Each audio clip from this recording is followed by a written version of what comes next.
congrats on the win, a great night. Was the only disappointment that you didn't kill the game off? It just felt as if the game was still alive. Yes, absolutely. Especially the way we played the first half.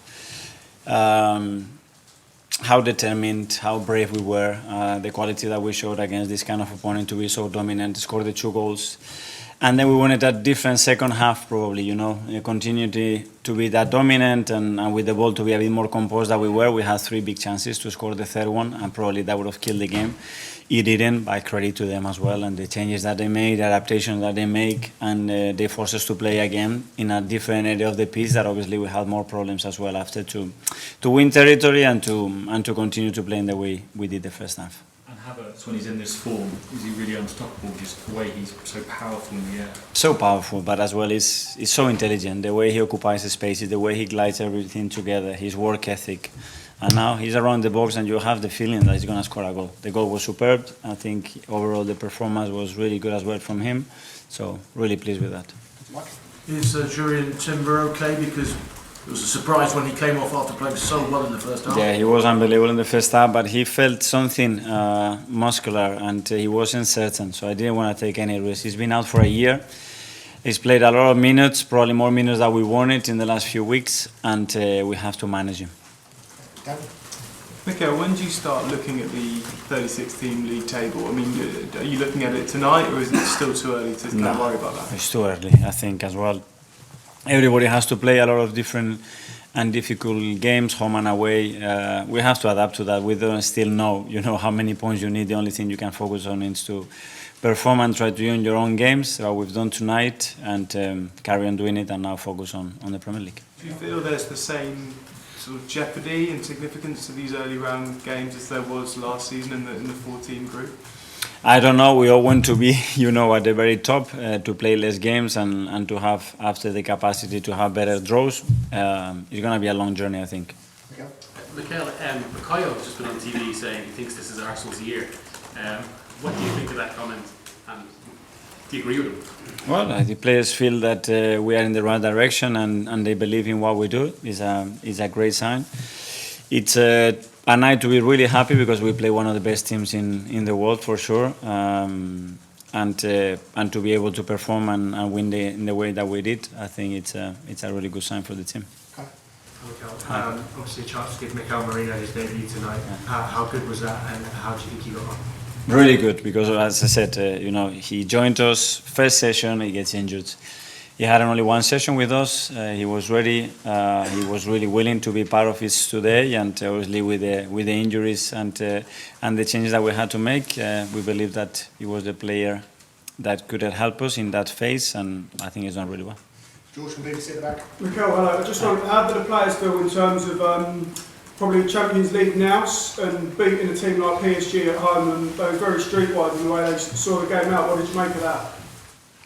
I think it raises the confidence, I think, and the belief that we can compete with any team at that level in European competitions, with European kind of games that are very different to the Premier League. And I think we showed a lot of maturity in the way that we played, but as well, I think we put our stamp in the way that we want to behave in Europe against top teams, and I really like that. Harry, back up. Mikel, just a quick one on Riccardo Calafiori. We've seen your fullbacks invert into midfield for quite some time now.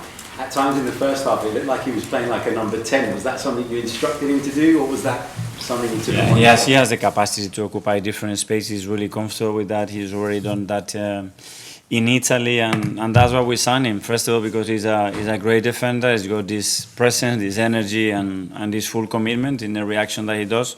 And then he's really brave. He doesn't care in any situation. He wants the ball. He wants to make things happen with it, and he's happy to play in different roles. Gentleman here. Hi, Mikel. I would like to ask you about the Declan Rice. This season with Thomas fit to play from the very beginning, he's playing more on the left of the midfield, and he seems to be less involved than last season, for example, with the ball. At least it seems, maybe you have data which gives him over the same how he looks like from outside, at least to me. I would like to ask you, what do you expect from him on that role? If it's similar to what we have seen in your team with Granit Xhaka, for example, if you're happy with how he's been dealing with that playing at the left of the midfield. Yeah, I'm very happy. Obviously, we have to understand the context of games that we played. For example, last Saturday when we played here, he was very dominant with the ball. I think he created one of the best stats that they were produced in the Premier League. But obviously, we play different contexts, and this player's got the capacity to play different kind of games and still be very, very important for the team. Today we use him as a 6 as well in the second half. It's a great quality that he has as well, so he gives us so much. Amy?